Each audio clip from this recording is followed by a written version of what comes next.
So the Dallas Mavericks, it is. The Phoenix Suns know their fate in the Western Conference Semifinals, and it will be Luka Doncic, Spencer Dinwiddie, Jalen Brunson, and the Dallas Mavericks. Welcome, ladies and gentlemen, to another edition of the Suns Jam Session podcast. Obviously, this isn't one of our post-game podcasts because the Suns have not played, but we have a series ahead of us. A series that we will all be tuning in and once again be living and dying with every possession. Matthew, when you heard it was going to be Dallas, what thoughts went through your brain? Well, I predicted this, John. I predicted the Suns and the Mavericks would meet in the playoffs, one way or the other, right? Do you remember that? I do. It's everything I ever in wanted. 2018.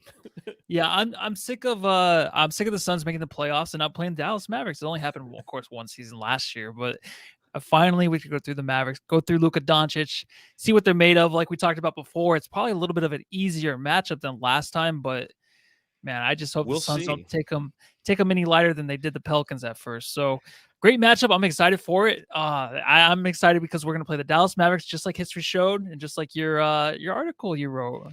Nice little article for a bright side. Did you read it, Matthew? I did. I skimmed it.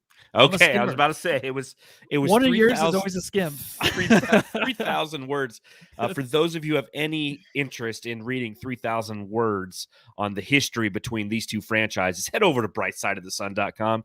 Give what I put together a nice little read there. Really kind of breaks down the history of these two franchises over the past 42 years. Seen as the Mavericks came into existence in 1980. They've only met twice in the playoffs, one time going to the Phoenix Suns in 2005 and one time going to the Dallas Mavericks in 2006. So we'll talk a little bit about that history and what that means between these two franchises. But before we get into all that, we would just want to thank everybody who's hanging out with us, whether you're listening along, whether you're watching along, or whether you are hanging out behind me out there outside. Okay, who's out there, man? You never know. Fans, they just show up randomly at my house, and they're like, hey, man, I want to talk to you about the podcast. I know how that is. I know, right? It's just, these champions adjust. So definitely a lot of things to talk about on this edition as we preview the series with the Dallas Mavericks between the Phoenix Suns. So welcome again. Make sure you subscribe, rate, review. You can follow the show at Suns Jam on Twitter, where Matthew and I will be doing halftime Twitter spaces throughout this series with the Dallas Mavericks. You can follow me at Darth Voida. You can follow Matthew. Matthew Lissy. All right, we got to pop one open, my friend. It's time to pop one open, talk about this series. I got a Diet Coke that's really tiny. It's adorable, isn't it? That's for both of us. All right. Well, pop them if you got them, Suns fans. I really should just not tell anybody whatever I'm drinking, because if you're listening to the podcast, you have no idea. You're just like, oh, there's pop and brews all the time. These guys are just raging alcoholics. Yeah. They're on episode, 331? That's 331 beers Void is bought. They don't need to know about the tiny Diet Cokes, all right? Okay. Note to self. Well, let's talk about this series with the Dallas Mavericks.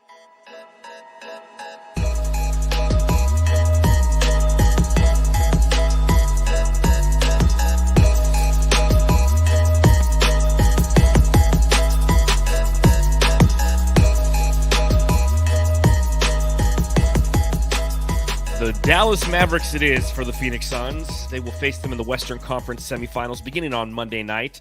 And if we're going to talk about this matchup, if we're going to talk about the Phoenix Suns, we got to bring in the one guy who, if it has to do with the Phoenix Suns, he's going to make a video about it. Ladies and gentlemen, coming to us live from SunsGeek studio, give it up for SunsGeek. Hey, what's up, you guys? What's up? Welcome. What's up, guys? I love being on here. Thanks so much for having me. Really looking forward to this series. I'm excited. I was looking forward to this little podcast we're doing, series preview. So let's go. Let's go. A lot to talk about on this one. And the first question I'll pose to both of you. You hear the Dallas Mavericks is the team that we're going to play. Not just talking about this season's version of the Dallas Mavericks. When you think of the Dallas Mavericks as a franchise, are any emotions evoked when you hear that we have to play this team in the Western Conference Semifinals? Because when we had to play the Pelicans, there was no like, oh man, the Pelicans. Remember that time when? because there hasn't really been a remember that time when with the Pelicans. There has been with the Dallas Mavericks. So, Matthew, I'll start with you. When you heard it was the Mavericks, any emotions at all, or were you just like, "Yay, we get to play Luka"?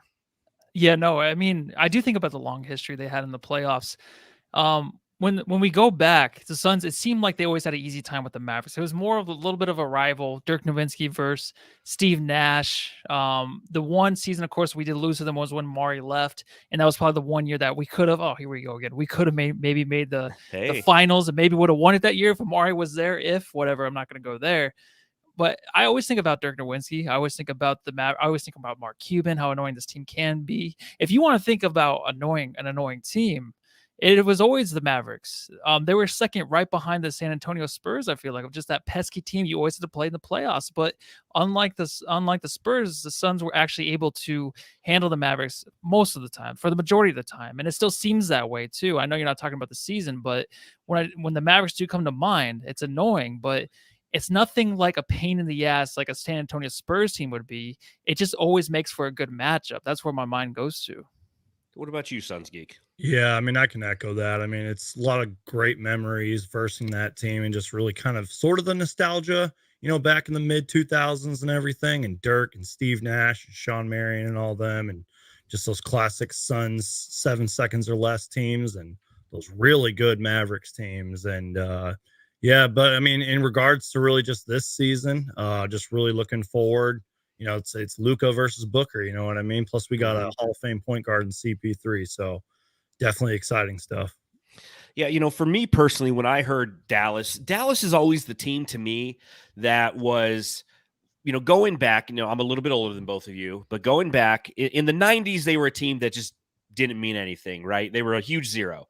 They didn't win a playoff game in the 90s. They were a team that was perennially just kind of dog shit, right? And we were kind of part of their resurrection as a franchise by trading them Steve Nash, by sharing so many players throughout the history of our two franchises.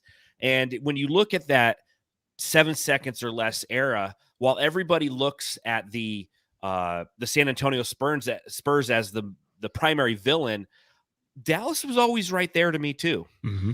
Again, the 2 years that we played them in the playoffs, we won that first year in 2005. That was the revolutionary year, right? 04-05.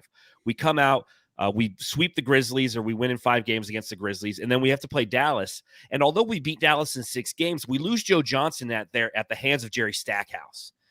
And I'll forever have a disdain for Jerry Stackhouse and the Mavericks for that moment and what it meant, because we might have won that battle against them, but we ultimately lost the war because we didn't have a healthy Joe Johnson going against that San Antonio Spurs team. By the time he re-enters the series in the Western Conference Finals, we're down 0-2 to the Spurs, and it's kind of, we lose in 5 games to them. Now, it's not to say that we would have won it all with Joe Johnson, a healthy Joe Johnson, but we would have fared better, that's for sure. I think history has shown us in hindsight that the way that Mike D'Antoni did his rotations, we were doomed, because you can't just go through 4 rounds of playoff basketball not utilizing the depth at your disposal and running 7 and 8 man rotations. Mm-hmm. So, and then the following year, yes, to Matthew's point, that was the year without Amari, but the year with Boris Diaw and Rajah Bell. And again, playing against the Mavericks, we lose Rajah Bell to a torn calf. We end up losing in the Western Conference Finals in 6 games. And I remember how unbelievably crushed I was at that one too, because again, that was another season where, although they had a better record than us, I thought we were a better team. And because Rajah Bell got hurt in that series, I just felt like we were robbed again. So as series progressed throughout that decade, we didn't have any more playoff clashes with the Dallas Mavericks. But they've always evoked, at least in me, somebody that I'll always be frustrated with. I also have always been frustrated with Dallas because of the fact that, I don't know if you guys knew this, but Steve Nash, Sean Marion, Amari Stoudemire, they all played for the Mavericks. Sean Marion won a championship with the Mavericks. Steve Nash, obviously, we reacquired from the Mavericks. And Amari Stoudemire played 23 games for Dallas in 2015. So we've had so many players go in and out of Dallas throughout our history, Michael Finley being one of those. I loved Michael Finley as a kid. He played a couple seasons in Phoenix, and then we traded him to Dallas. And he was a part of a lot of those teams in those mid 2000s that were just very productive. So we've always had this interesting relationship between the two franchises. But for me personally, it's always been one of disdain. That's why I named this episode Dallas's Sallad backwards, because that's what I was drunk one time and I figured that out, and I've been saying it since like 2005. Anytime anybody mentions Dallas, I'm like, that's Sallad backwards. And they're like, well, it's 2 L's. I'm like, okay, the second one's silent. You're experiencing with drugs, and you're just in a fourth dimension, right? Just just saying words backwards. I'm like, Suns backwards is nuts. Too much baby Diet Coke there, man. Who speaking of drinking, the one thing that comes to mind with the Dallas Mavericks is good old Don Nelson.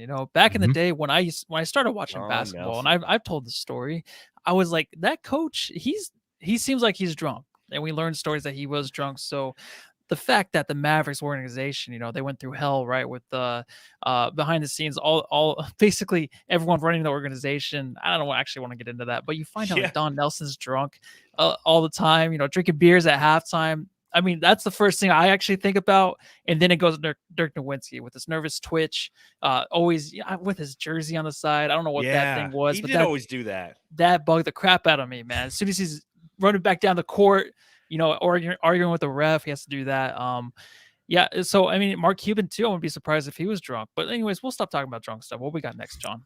Well, no, I mean, I think it's all part of that Dallas culture, that Dallas mindset, that Dallas franchise that we have, again, for a very, it's been 16 years since we played this team in the playoffs. And obviously since then, we've both kind of had a decline and had a resurrection coming with the 2008 NBA draft. Matthew, tell me a little bit about what the 2008 NBA draft means relative to this series. 2018? Yes. I'm sorry. I thought you said 2008. I was like, whoa, I'm going to have to go back a little bit. I'm like, hold on. Let me just Google. Was it the Michael Family draft? I don't know. I'm going to say, of course, Luka Doncic, DeAndre Ayton. One thing I didn't know going into the series, it's like, okay, so Ayton, what is he, 8-1 or 13-3 or something against Luka Doncic, or I think it's 8-1, right? Against Luka Doncic and the Dallas Mavericks ever since the draft. If the Suns were to win this series, let's say 4 or 5 games, pretty handily, Ayton is perfect. The way he's been playing every playoff series since he's been drafted, he's very efficient. Everyone sees that. Still is not talked about.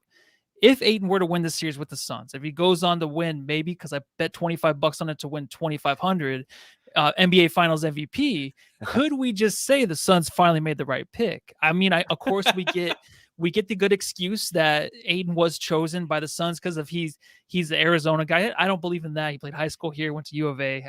Does anybody even still remember that he went to U of A? I never think about that when I see him. But could we just say that he was the correct pick for the Suns, and how he plays in this playoff series will be huge? I just don't think that we'll ever get over that unless they go head-to-head in the playoffs like this series.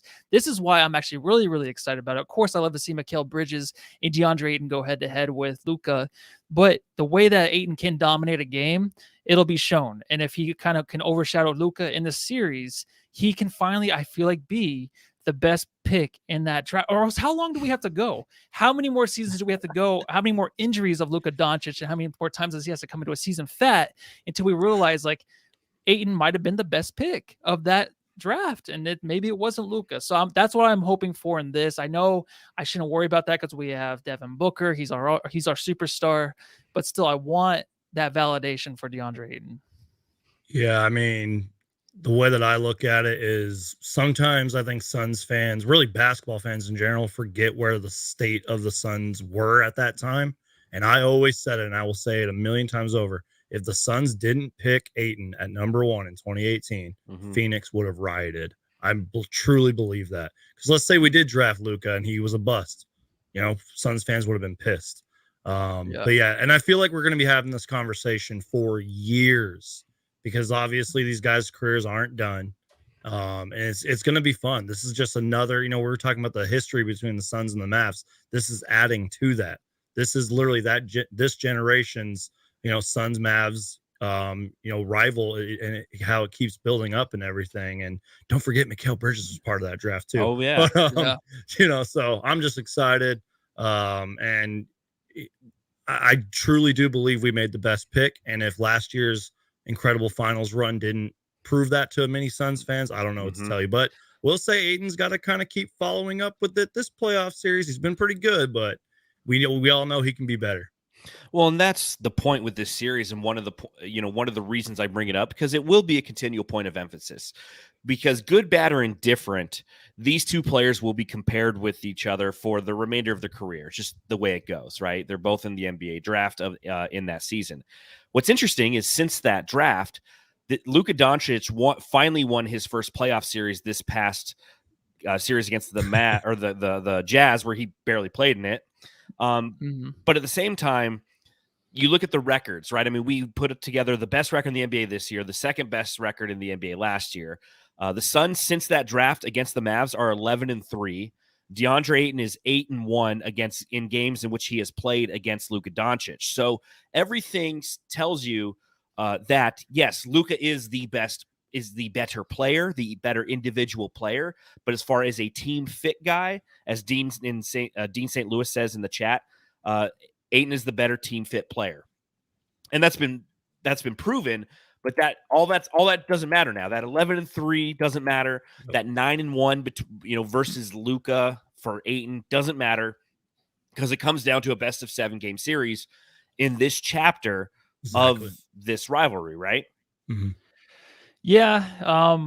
That's why I just hope that, we're going to have many more instances where the Suns go head to head, of course. Exactly. And I think we're going to have the same kind of matchups where we're going to have the 3 core guys of Devin Booker, Ayton, and McHale hopefully still on this team, even though I just saw some post from what is the blogging site for the Mavericks. They posted something recently about how Mikal Bridges was actually involved in a trade in 2018-2019 to the Mavericks. I don't know when that was. I think it was mid-season or something.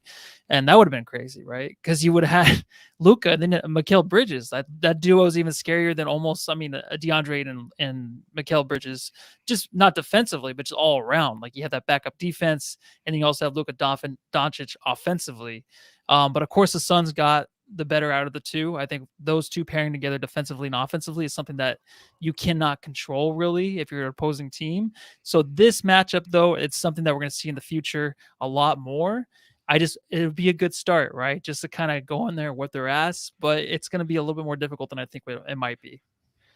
Yeah, I feel like a lot of Suns Twitter, after going through the Pelicans, after being challenged in ways that I don't know if everybody was ready to be challenged, looking at the Mavericks is almost an appetizing series, because a lot of people think we have a clear advantage over that team.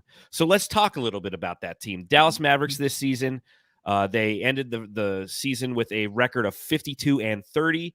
They had 108 points per game, which was 8th in the NBA, and they only gave up 104.7 opposing points per game, which is second best in the league. Their offensive rating was 112.8, which was 15th. Their defensive rating was 109.4, which was 6th in the NBA. Rebounding 24th, which is a metric that I put up on this graphic that we're showing on our YouTube channel. So if you're listening, head over to YouTube, hit the like button. And I think that's important, because we just went against a team that was like 11th in the league in rebounding. Yeah. 3-point shooting percentage. They're 19th in the league, as they make 35% of their threes, yet they attempt the 8th most threes at 37.4. So Brandon, as you take a look at some of those metrics, looking at Dallas, kind of give me your 30,000 foot view of who this team is, and what you think their strengths are and what worries you about this team. Well, first off, beautiful graphic. I need to learn how to do graphics like that myself. Well, thank you. But this team's good, and if this Pelicans last series taught us anything, is that we cannot underestimate the Dallas Mavericks. I have all the confidence in the world in the Phoenix Suns, but I know they're at least going to take one game from us, and I think that is an absolute fact. This team has also been one of the most improved teams, I want to say, since the trade deadline, maybe before All-Star Weekend and everything. Sometimes you make that in-house change and it really works out for you, because you got Spencer Dinwiddie on the graphic. He's been one of those players that's really stepped up for them. But yeah, this team can play. And I also think they've been one of the most clutch teams since their trade. And, I don't know if we're going to be talking about it, but Jalen Brunson, man, that's a guy that we all got to keep an eye out for. this guy can absolutely play. I think during the Jazz series, I think he averaged 28 points per game. He had a 41-point explosion. Yeah, I think pulling up that graphic. And just the numbers are off the charts. 48 shootings, 48, 36, and 84 shooting splits. The guy can play. He's going to be fun to watch. But the Suns do have a better defense than the Utah Jazz. So, and again, the Mavericks are here for a reason. And they have a really Hall of Fame player head coach in Jason Kidd. And, he's won a championship before. So the series isn't going to be easy, but I'm really looking forward to it. Matthew, what jumps out at you when you look at this Mavericks team? Oh, first of all, I wish we had the pace of play up there. I don't know where that stat is at, John. I mean, I'm sorry. I'll tell you real quick, though. Totally joking, I'll tell you, son of a bitch. Yeah. Their pace of play is last in the league. Yeah. The Suns is faster than and that last exactly year. that is where that's the big thing here. I really think, I mean, small ball has been a topic of really any discussion, any kind of press conference really leading up to this, interviewing DA where he talks about small ball and like defensive matchups, but the smaller the better, I feel like, for the Suns. The way they can push this game. With the Pelicans, I feel like their hustle, their size. With their size, I actually thought that maybe the Suns could outplay them. They'd have to go smaller, but that wasn't the case. In this instance with the Mavericks, the Suns they can stay small, but they can actually grab the boards too. So when they're grabbing the boards, they're pushing the pace, and actually defensively, if they can get into passing lanes, their defense always leads a good offense. So this last series was tough because they can never really separate themselves from the Pelicans. I feel like they can do more of that with the Mavericks because they can go on better runs. And one thing with the runs is if the Mavericks, Luka's passing it out, dishing it out 3 after 3 after 3 to Finney-Smith Jr., to Bullock, then that's the timeouts. The timeouts are huge in the series. You have, well, I mean, the 1 point a game. Yeah. Yeah. I mean, he comes, Bertans has been better. He has been making 1 or 2 threes a game. So when that happens, that's when the timeouts have to make. Monty has to make sure that those timeouts are called because he's been so much better with that, but this will be a game of runs. I feel like it won't be anything like the Timberwolves and what the Grizzlies went through. Jesus. Where it's like a 20-point run and then a 20-point run again from the other team. But the Suns can get out. They can get out to leads, I feel like, 10 points, 15 points in the series. It's just really maintaining that. It's kind of, if Doncic goes off, he hits 2 step-back threes out of his 15 he attempts. If he hits 2 of them in a row, then, timeout. Don't let them heat up at all. They can get, I think, actually, the duos for the playoffs, I had this pulled up really quick. So the duos for the playoffs, like Finney-Smith Jr., out of the 13 top duos in the playoffs so far, the Mavericks have 3 of them. And Finney-Smith Jr. is in there with Brunson, Doncic, and Bullock too. The Suns have 2. So, of course, that's Mikal Bridges, Chris Paul, and the other one is Mikal Bridges and DeAndre Ayton. So whoever you're pairing Finney-Smith Jr. with in this series, it's going to be interesting because I feel like they can go on runs with any of these guys that's on the court. You said defensively, we are better defensively, but the way, I don't know, but dude, the way Bullock is, this is going to be tough. Or Brunson, the way Brunson is, by the way. Yeah. For like 2 seconds. The way Brunson is, you kind of want Cameron Payne to match him in a way, but that's almost going to be impossible because when you have Brunson in there with Doncic, which actually rarely happens because Brunson does such a good job with the second unit, they're almost unstoppable getting to the rim. So that's going to be difficult, and the dish outs and all that. So the Suns defensively, it's going to be a different task. Of course, they focus on the boards in the first round, but the ball's going to be flying around everywhere.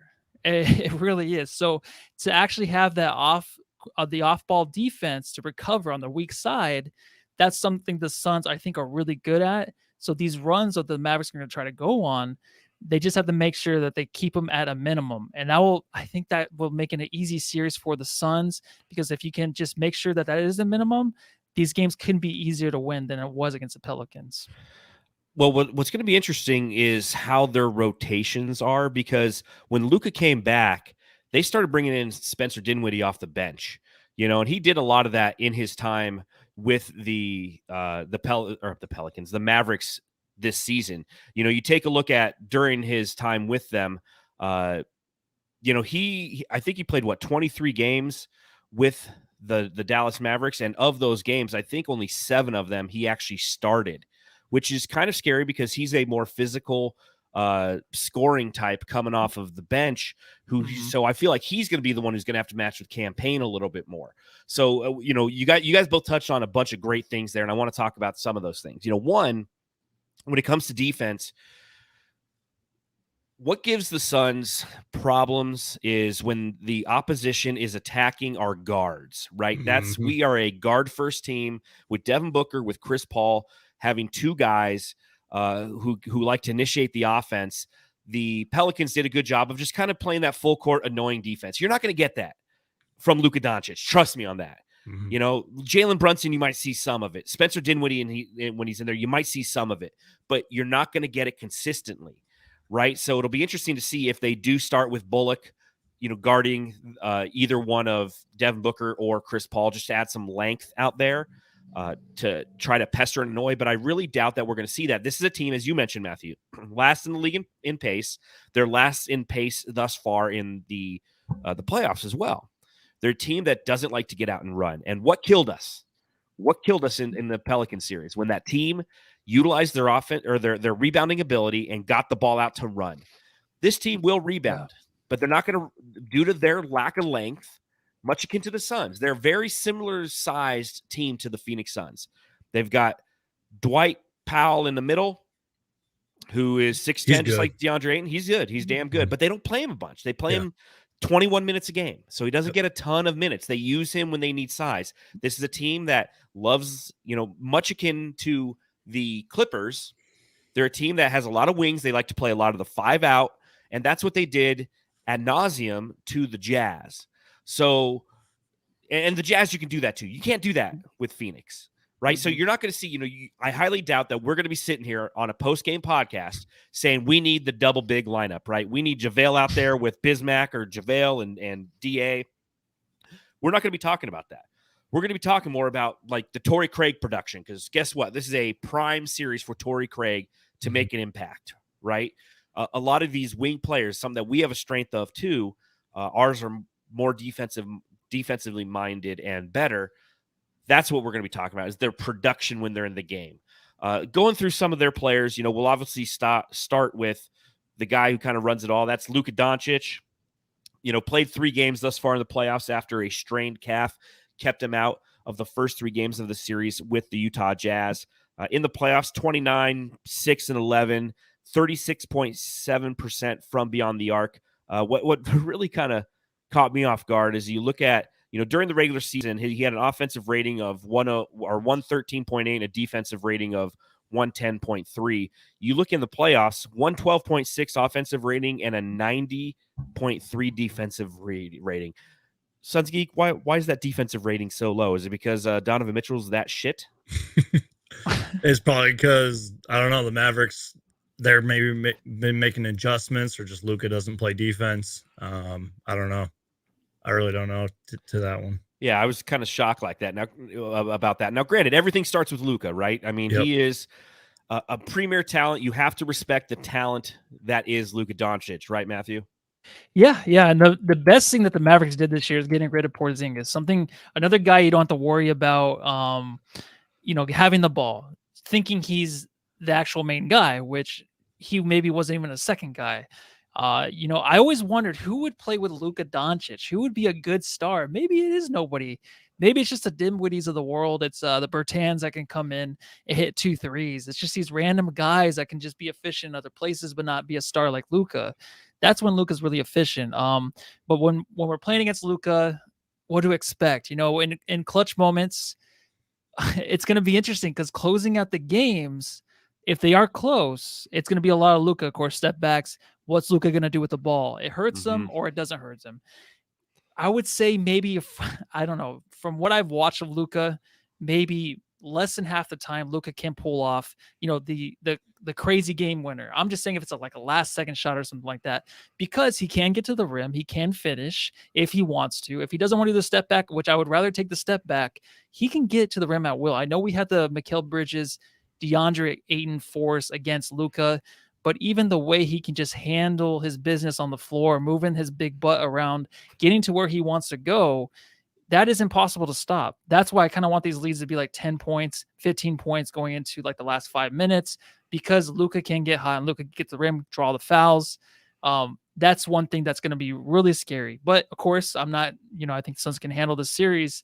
I just think the Mavericks did a good job of surrounding him with really good, efficient players in other areas other than like a Porzingis. You don't need Luka and another guy. I know that Mark Cuban said, hey, I'm not going to get rid of Luka and Porzingis. I made the mistake once with Dirk Nowitzki and Steve Nash. That's different because I feel like those two players could have probably played well together for forever, but a Porzingis who thinks he's still the number one does not exist with Luka. Luka's the number one, and then you have like he's like just one by himself, and then you have the 3, 4, 5. So it's not like a number two next to him. He just needs these other guys to help him out in other areas. And if I know Mark Cuban like I think I do, he wants to win. So he probably was like, look, even though I said I don't want to trade Porzingis and all that, I got to do it, because I want to win. I want to get to the playoffs and win a series. Yeah, that's it. And it might have been Jason Kidd to tell him like, hey, like, I can't work this. And in all fairness, I mean, Porzingis did have some injuries, but it just wasn't working. Even prior to that, in my opinion, just wasn't working. Sure, you maybe could have played the waiting game a little longer, but like, it wasn't going to work. Well, to Matthew's point, when it comes to the clutch minutes, that's where, it's going to be 100% usage rate from Luka Doncic, right? Yeah. And that's where, a lot of people are talking about how excited they are to see Mikal Bridges versus Luka in this series, right? And I think that all three of us can readily agree with that statement. I want to see Mikal Bridges on Luka Doncic. We know we're not going to get a ton of that because the Mavs are smart. They're going to do everything they can to switch. I mean, if you literally watch any of that Jazz series, that's all Luka did, especially in that last game, right? He just kept switching to get Gobert on him. Yep. Kept switching to get Gobert on him. And the great thing with the Suns is he can do that, but it's a plus matchup defensively, in my opinion, for pretty much every member of the Suns in those situations. We're going to have the ability to force Luka Doncic into some of those crazy three-pointers or to get the ball out of his hands and make somebody else beat us, which other members of this team could. A couple of things of note, clutch statistics this year for Luka Doncic. 29 games played, he was 21-8.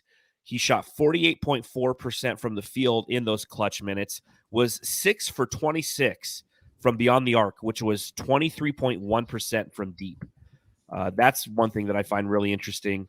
17 rebounds, 15 assists, was a plus 27 this year in clutch time minutes. So, he is a guy who can perform well in the clutch. And again, if you can force him into shooting a three in those moments, the statistics say that 23.1% of the time this season, the three actually went in, which is not good, right? So that's kind of the goal. If you're the Suns and you find yourself in those situations, a close game late, you want to do anything you can to ensure that he has the ball in his hands and he's the one who's actually shooting it versus dishing it out. Because again, he had 15 assists in that time frame. He had 17 rebounds, and they were all defensive rebounds. Okay, so it's not like he's crashing the glass on offense and getting second chance points that way. Looking at other threats on this team, if you will, SunsGeek already beat me to the punch. Talk about Jalen Brunson. He's been an aberration thus far in the playoffs. 27.8 points per game, 4.2 assists, 4 rebounds. He shot 48.4% from the field and 36.4% from beyond the arc. Has an offensive rating of 116.9 and a defensive rating of 110. Matthew, Jalen Brunson, thoughts on this guy? Well, he has that it factor where, what I'm looking for in this series is, the thing that Alvarado and a lot of Pelicans had last game, including Herb Jones, it's just that I don't want to even say the word, but the swagger, the good body language, the body language that you want on a player that knows what the hell he's doing out there, right? Two guys, Cameron Payne and Shamet, their body language has not been great. It has not been consistent. Even walking through the hallways to the locker room, I'm not a very big fan of them walking through the hallways in the locker room. I don't think it looks good. I think these guys need to build off of this series against the Brunson to show him up and make sure that they are the better bench. The Suns can have the better bench in this, but it's really up to those two guys. Jalen Brunson can win them a lot of minutes. But he's not a bench guy. Well, he came off the bench 6 times, right? No, he started all 6 games. Well, then what am I looking at? I don't know. All right, let me see. I don't know. He came off for a while, but he did. But they unlocked something by starting him. Exactly. And having him next to Luka Doncic, he's a physical player. He's somebody who, as Matthew mentioned, can get to the rim. So instead of having like a spot up shooter like a Spencer Dinwiddie next to Luka, having Jalen out there, who's another playmaking guard who plays with physicality on both ends of the court, has unlocked something with this team. So he's somebody who, this is who Devin Booker's going to be guarding. This is who, they're going to try, you're probably going to see a little bit of Bridges on him, some of that Villanova stuff going on. So Matthew, completely change your analysis now. Yeah, but even like the points and the minutes played per game, the 38 minutes, I thought it said he was, because I checked that. I'm like, because I didn't watch a lot of the Mavericks playoff games. I watched a ton of them because I knew we were going to be playing them. Yeah, and I don't know how people do anything, because how do you even have a fucking life outside of watching the Suns all the goddamn time? So I try to do my best. So Brunson, if you bring up the idea of Devin Booker guarding him, so one thing that is definitely like overlooked with Devin Booker is his defense, of course, but his off-ball defense too with Jalen Brunson. That's going to be one thing. If you have Mikal Bridges so focused in on Luka Doncic, you have, DeAndre Ayton, all eyes on him, and make sure, hey, Ayton, what Luka looks at too is how long you've been in the paint. If it's almost 3 seconds, he's going to go right after you because he knows you can't stand there that long. So that's one thing to look at. But also, just the way Booker can guard these guys off the ball has improved so much. So then if you're worried about these guys kicking it out, who's going to be there? Booker. He's going to be there, and he's going to be on top of these guys. So sorry, Jamsters. I didn't know he was starting last series. And you could take all my analysis and just throw it out the window and just, listen to something else. The thing that I'm going to be looking forward to is Luka draws in so much gravity. So even if they do kick it out, just the Suns got to be ready. Like Jay Crowder's got to be ready. Cam Johnson's got to be ready. Booker's got to be ready. Because, Jalen Brunson averaged 28 points per game, but they got other guys too. So the Suns got to be ready. And I think that's one kind of blessing in disguise with our last series was like the Suns, they know what they need to do now. They sort of got that ass kicking out of the way in a way. And I'm not saying, you guys see my point, is that they know what to do. Players like Torrey Craig hopefully are going to step up. Hopefully Campaign plays more under control. Hopefully the defense is better.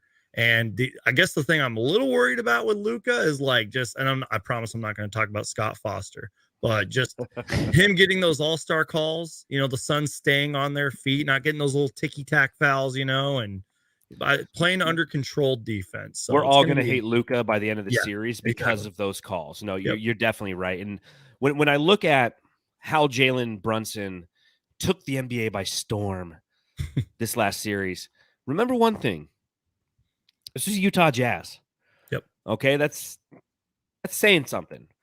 What is that saying? Well, here's how he scored his points, okay? He scored 30 of his total points in that series on Bojan Bogdanovic.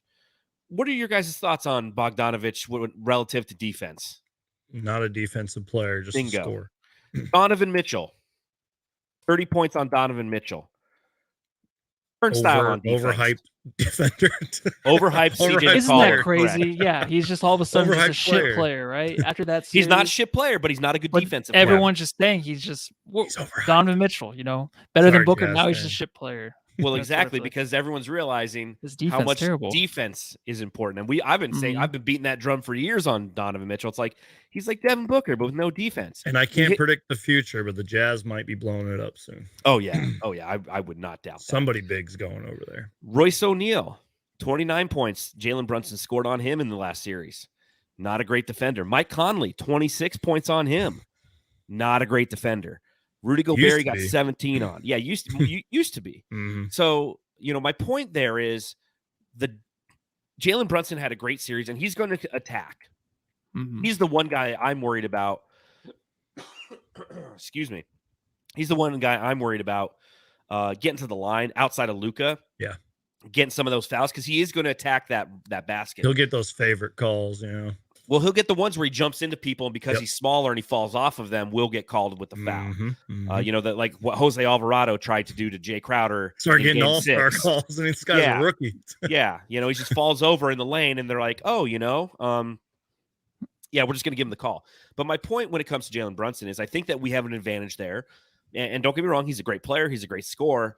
but he's not going to be as great of a player and as great of a scorer in this series against these defenders. And I think it's something to keep note of and see who's tracking him, because Devin Booker's a much better defender than the likes of Donovan Mitchell, Royce O'Neal, Bojan Bogdanovic. I'm sorry to cut you off, John, but I'm curious how DeAndre Ayton's going to be guarding these people too. Because in my opinion, DeAndre Ayton's a really good like one-on-one defender. Usually stays on his feet. He loves guarding guards. I've said that so many times. It's true. If you were to ask DeAndre Ayton that, he'd say, "Yeah, I love guarding guards." So curious to see how that's going to work. If he can be an X factor on defense too. I mean, in terms of like he will be in Jalen Brunson. Yeah, exactly. That's going to be huge. Because you look at this, and if Jalen Brunson, again, one of the issues that they had in the last series is they played a lot of that 5 out, and by they I mean the Jazz. They played a lot of that 5 out. So when Jalen Brunson would blow by Donovan Mitchell, you would have Rudy Gobert defending the perimeter because that's where his guy was, and he would have to bleed in to try to create some semblance of shot deterrence.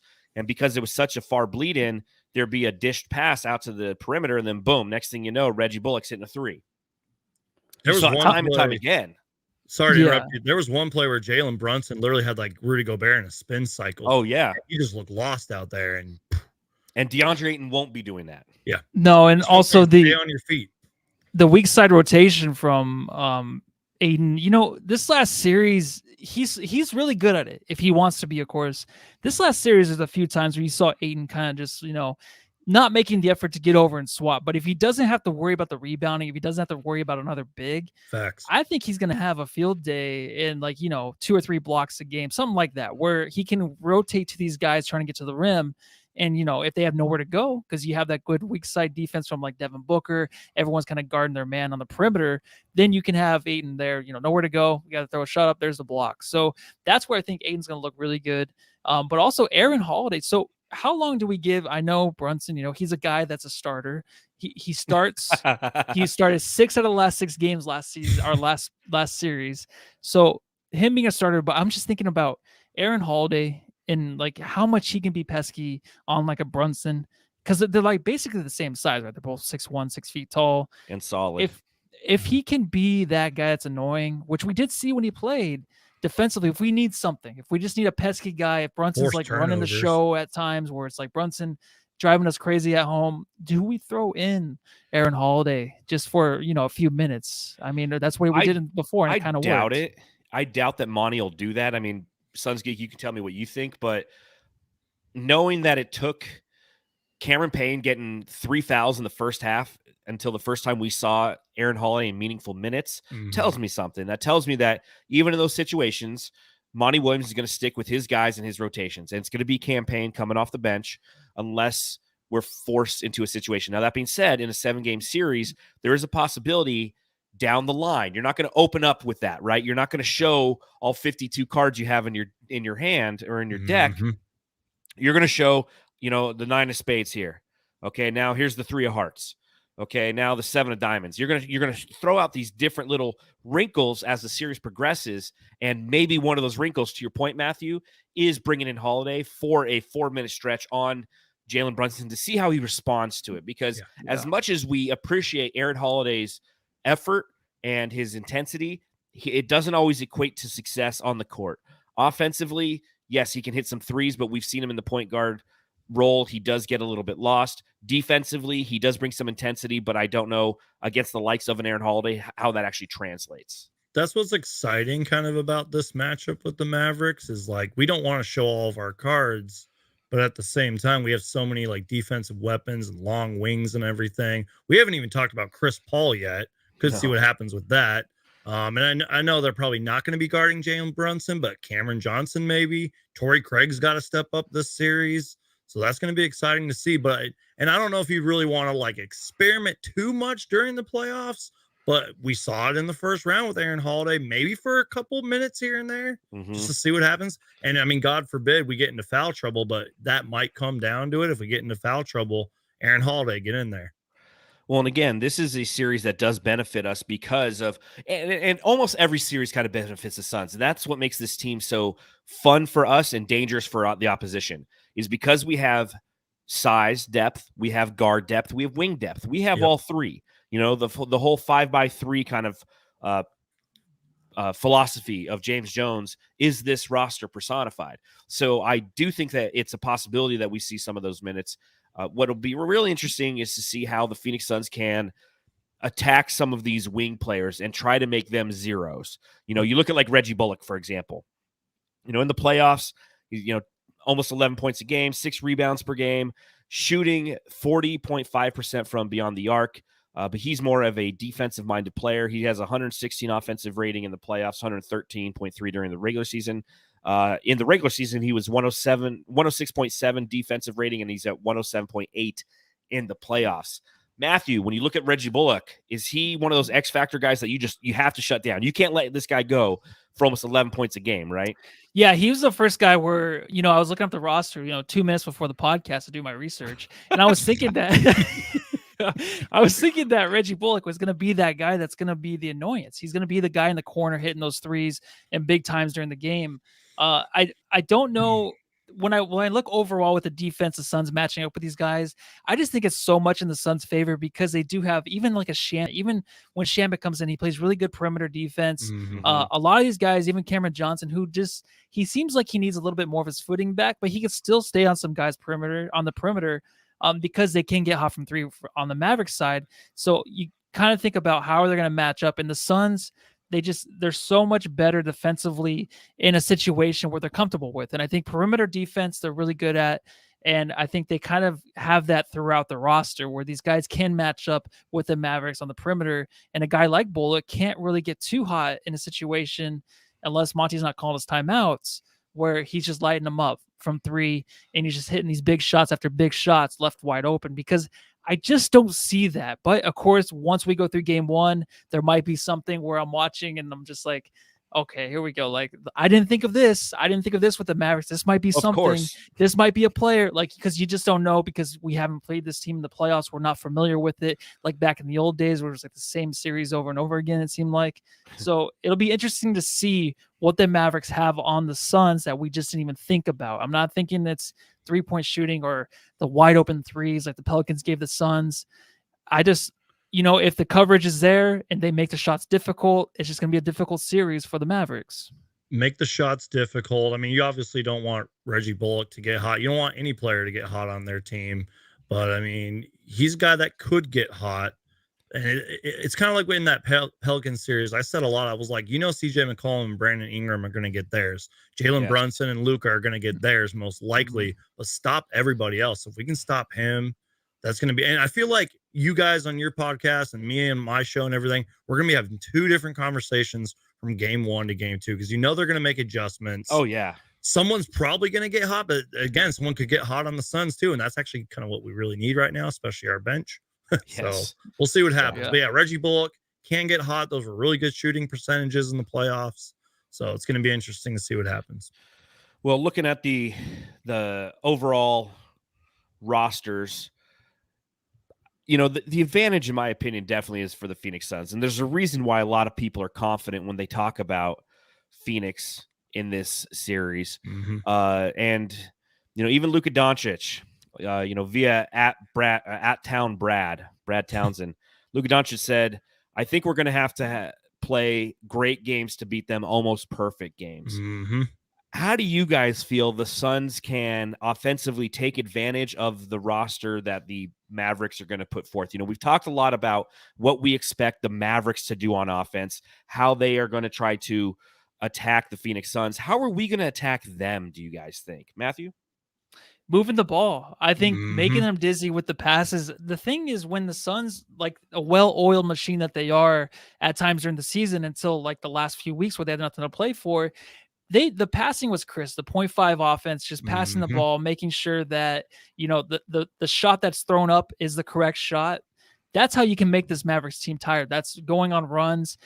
Jay Crowder open for 3. Because I feel like this last series, Jay didn't have too many wide open threes. A lot of them seemed like they were forced. Exactly. I just think Jay gets a lot of good looks this series. I feel like the Suns get a lot of good looks because of the ball movement. Of course, it starts with DeAndre Ayton in the middle. I mean, if he's going to have a field day, if they keep feeding him down there, I saw someone in chat earlier. I should have started and I didn't, but I think it was just Blaze Megatron. He said, give the ball to DA and that's it. That's a series. And it should be. And then if he's doubled, pass it out. You have these guys wide open for three. Mikal Bridges is looking really good from three. Chris Paul, Devin Booker, of course. And then Jay's the only other guy out there, and Cameron Johnson, when he comes in, to when they're wide open, they need to hit their wide open shots. So to me, I feel like every series going down the lines starts with DeAndre Ayton, and it's going to end with DeAndre Ayton. So when he gets the ball and he just, he's finessing himself on dudes like he does the greatest, as some of the greatest out there. It might be too easy at times, but then once they start doubling him, those passes will come out. And then also Chris Paul will find the hot guy, because I feel like those pick and rolls are going to be run up top. There's always going to be somebody open.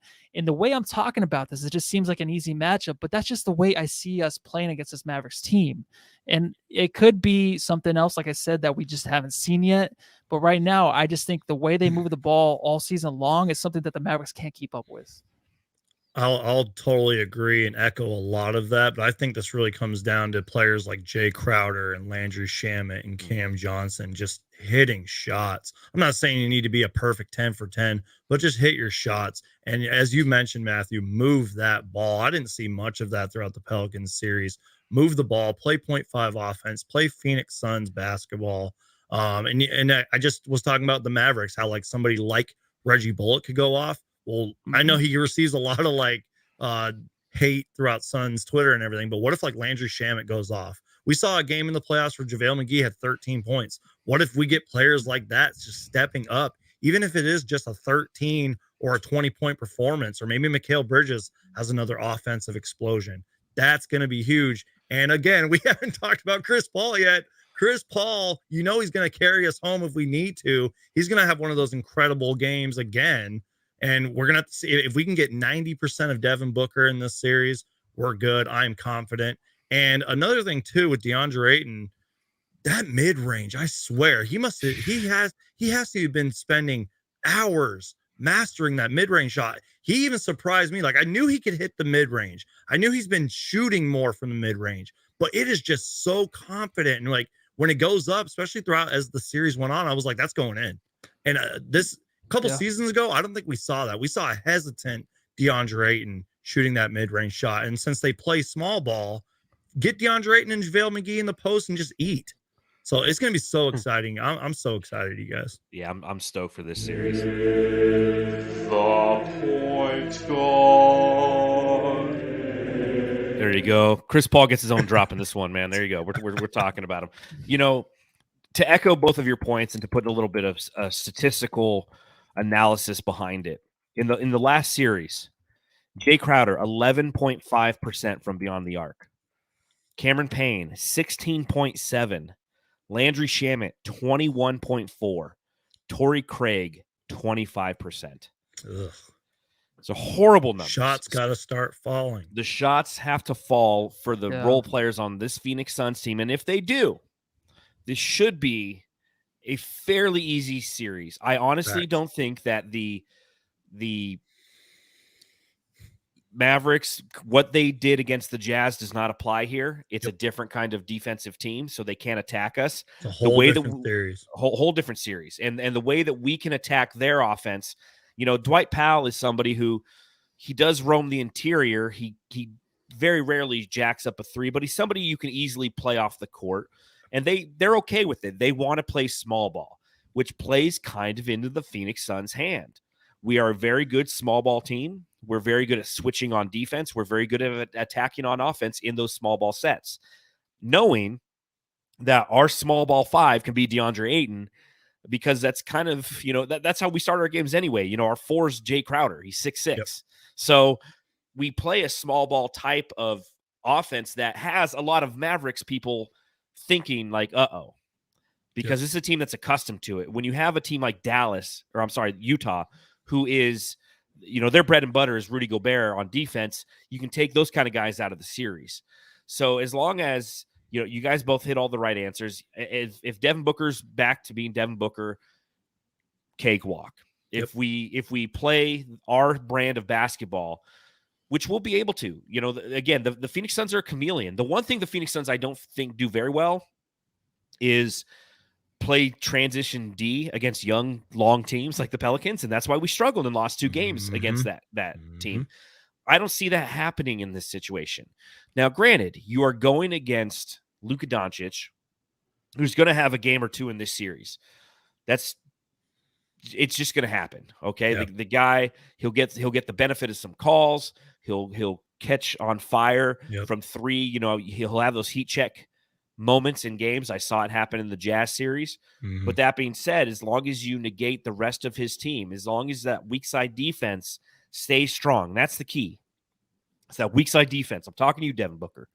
There's no bleeding into the paint, trying to throw a hand into somebody who's driving, because if you're throwing a hand into somebody who's driving, that ball's going to be kicked right by your ear, and it's going to be going into a wide open three-point shooter.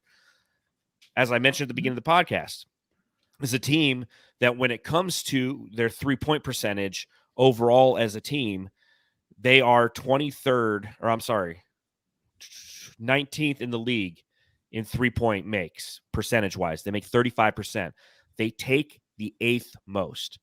When you look at who this team is on defense, okay, again, during the regular season, they gave up the second least points per game. They gave up the first least, sounds kind of funny to say, three-pointers made per game. They gave up about 11 threes a game. Okay, that's best in the league. They're a perimeter guarding team. They have the ability to do that. Now, that being said, the opposing teams shot the third least amount of threes on them, and they gave up the fourth least three-point percentage. So you're not going to shoot a lot of threes on this team because of the way that they play their perimeter defense. What does that mean? It means there's one guy who this series is going to come down to, in my personal opinion, the guy who was drafted first overall in the 2018 NBA draft over Luka Doncic, and that's DeAndre Ayton. His value will be high in this. And his production, you know, we've seen what he can do. He was vital. He was, in my opinion, the most consistent player in that series against the Pelicans. Chris Paul was the best, but he was the most consistent. And we're going to need that from him in this series. He's going to have to go in there. He's going to have to play with the rage. And you have to understand something. The way that the Mavericks can get the Suns out of their game plan is by having Luka Doncic slow-mo attack the rim and do his head bobbing shit when he gets near DA and try to get him in foul trouble. That's the one way I see this series going sideways, and that's for a game, not for a series. Yeah, when that starts to happen too, where if Doncic is not getting the calls, that's when Jay can get inside his head a little bit. I know someone said that in the chat earlier, but it's totally true because Jay can, and if Luka's not getting it, then that's his game, and it's going to throw him off. Dream small ball 5, that is DeAndre Ayton. Like you said, he is going to be the guy. And it's just like, what's the headline really in the series? Is it because we talk about these players all the time with Chris Paul, Devin Booker, and Ayton not being talked about equally as much as some of these superstars in the league? You have all three of these guys on the same team. It's like, who do they put up there, you know, in the head-to-head? Is it Booker versus Doncic, Ayton versus Doncic, or is it, you know, is it Chris Paul versus? It's all three of them. It's our team, and that's how we beat them. And Ayton, like we just talked about, another thing he can really focus on too is making sure that he's very active on offense. If the ball's not coming to him, just what he did really stay engaged. What he did really good last series too, was just those little cuts towards the end. Like he always found himself open when the guys double team coming off the other side. Ayton he was there for a lot of those plays where he got easy dunks. So he can do that on this team too. So always stay active offensively. Don't give up on it. And I don't think he will. I think he's going to be very engaged in the series. I'm so excited to see this guy play against the Mavericks. All right, gents. I'll start with you, SunsGeek. You are joining us as a guest. Before you give us your series prediction, let all the Jamsters know where they can find you if they don't know already. Well, as always, guys, thanks so much for having me. I love being on the show. Hope to be on again sometime soon. Check me out, just SunsGeek on YouTube. Social media, SunsGeek or SunsGeek on YouTube, either one. Always uploading Suns content and video reactions.